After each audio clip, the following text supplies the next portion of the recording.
Hello everyone, I'm excited to welcome you to a series of recap where I'm gonna analyze TePe Sigeman a Go Chess Tournament 2026. I'm not sure how to read it correctly. TePe Sigeman. Who cares? Magnus is back to OTB action. He's gonna play 17 games in 1 month. Maybe in more than 1 month, because Norway Chess is gonna be posted at the end of May, beginning of June. So let's see what happens in the games today. So we'll start with Zhu Jiner and Nodirbek Abdusattorov. We have another exciting game versus between Woodward and Nils Grandelius. Magnus ended the game in a draw. We can take a look at it, but there weren't a lot of interesting things. Better defense by Eric Gazin, nothing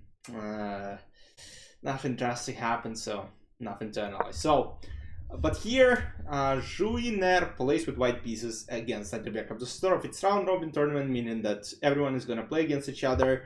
C6, D4, D5, and we have advanced Caro-Kann variation. I actually want to start playing Caro-Kann on the board chess. This line specifically can have some troubles for black. Like, let's say, I don't necessarily think e takes d5 is dangerous. I don't think knight c3 became... I mean, it's not that dangerous. Like, takes, bishop f5, and generally black get comfortable positions. Obviously, alien gambit, but nobody's gonna play alien gambit in over-the-board classical game, at least as of right now. So, if it's not VT, but even VT won't play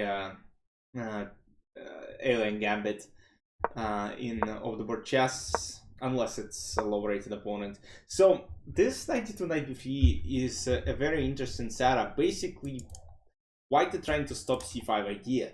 In the following case, okay, knight to 7, but I also thought maybe at some point you can play c5, because okay, even if takes, I can play bishop c5, and if knight c5, queen a5, I take queen c5, and it's more or less fine. But okay, knight to 7 is good. Knight f3, knight d7, h6, and now a5. So h6 is also a very smart move, because at some point knight h4 might be played to attack the bishop, and you really want to make sure this bishop might go somewhere. Because okay, if then bishop d3, okay, we'll just trade it, and that's fine, but you don't really want to give up this beautiful bishop.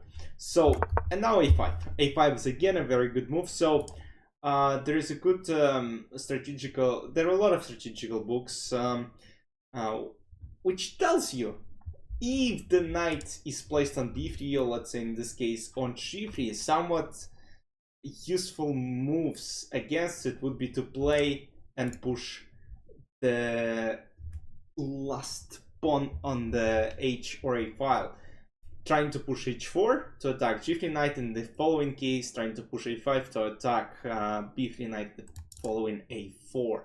So that's why a4 is best.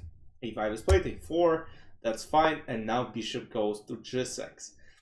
Honestly, I don't think bishop h7 was worse, but bishop g6 again, I mean, fine. Bishop g6, it's just like, at some point, I mean, knight h4 comes with the tempo, but okay, I mean, if you land knight on f5, it should be fine. So, bishop g6, knight f5, bishop b4, queen e1 takes 6, and now castle, bishop d3, queen b6. And suddenly Nodirbek started taking initiative in his hands. So no real danger for black pieces here.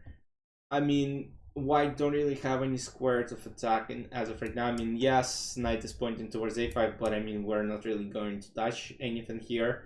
So d4 potentially comes under a little bit of pressure. c5 idea becomes available for black.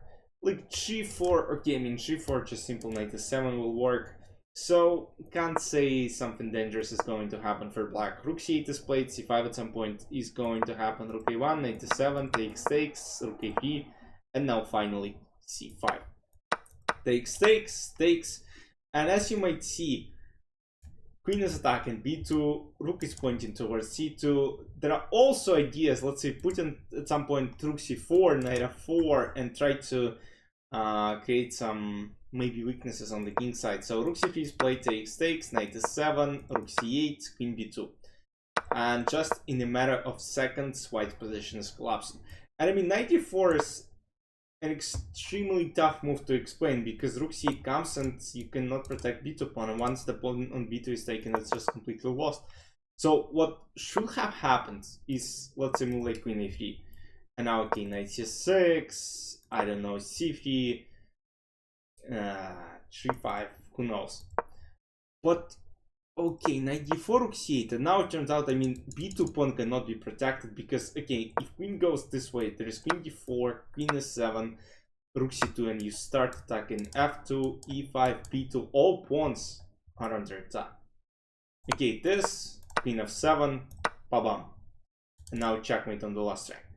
Like, it's tough to explain these blunders, but she clearly missed something. So queen d2, queen b2, queen goes to b4, trades, rook c4, knight g6, now takes another pawn, and they're just completely lost.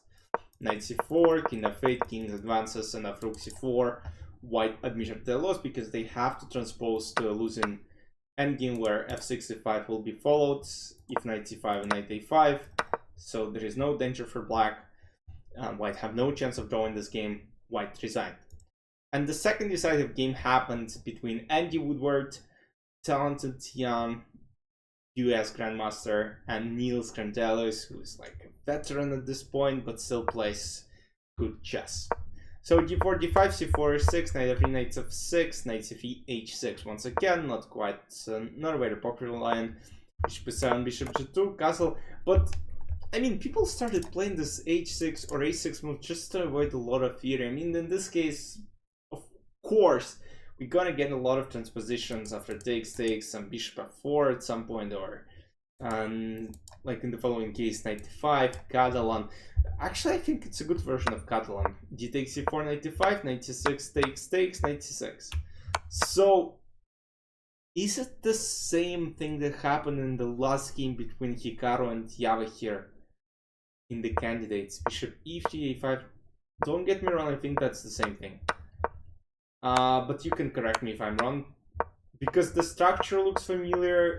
Yeah, I mean, it's exactly the same game.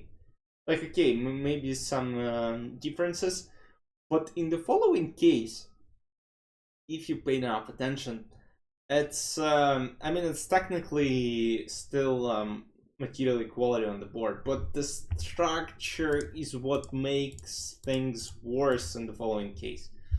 So, and white can just simply push, takes, bishop f8, and suddenly Nils is gonna lose a lot of pawns. So g7, this takes, e4, e5 takes. No, and this is just lost. So around this moment, he was supposed to play something like g5 and then trying to play maybe f5 and even h5. Or maybe c5 to prevent bishop b4. Instead, what he did was to play rook d8, which allows this forced transposition to the completely lost endgame. Yeah, and with two passers on this side of the board, it's just impossible to stop. I mean, one mistake, even on this level, people do sometimes. Okay, I mean, I can't say it's unexplainable mistake, because, I mean, you can explain this mistake, but still, it's like f5, and now king d4, king c5 is coming up next, king walks, let's say king f7. I don't have to play king f4, king f6, and then g5, g6. Just as easy as that. Yes, and then Woodward demonstrated good quality chess, and he won the game. So, as far as Magnus's game go, he drew against Arjun, Yagis drew against Jordan. So, in the second round, we have Yagis versus Arjun, Nodirbek versus Andy Woodward, Nils Grandelius versus Magnus Carlsen, and Jordan Van Forest versus Zhu Jiner. Zhu Jiner in the following case, she's the lowest rated player in the event, and I don't see her winning a single game in this event. Like, it's nothing against her, but okay, maybe against Nils, but Nils is playing her with white pieces. Yeah, it's gonna be tough for Zhu Jiner. He might win, she's very talented, but I mean, you know, on the paper, I don't see her winning a single game. I don't see Nils Grandelius winning a single game besides Zhu Jiner. But yeah, on this level, anything might happen. But let's see if Magnus wins the event, because many people are speculating whether he can continue his rating gains, because he had 28-40. I mean, guys, nobody is above 28 right now. And for Magnus to maintain this level, I mean, he's gotta play extremely well. I mean, he's capable of doing it, but who knows? Because the guys around him in this event are extremely strong, and nobody knows. Maybe Magnus will be beaten, but I guess we'll see. Alright guys, hope you enjoyed the first round recap. Let me know any questions you might have. Let me know any format changes you would like to have. Again, I'm listening, I'm reading, I'm trying to make it better to follow. Hope you enjoyed. See you soon. Bye-bye.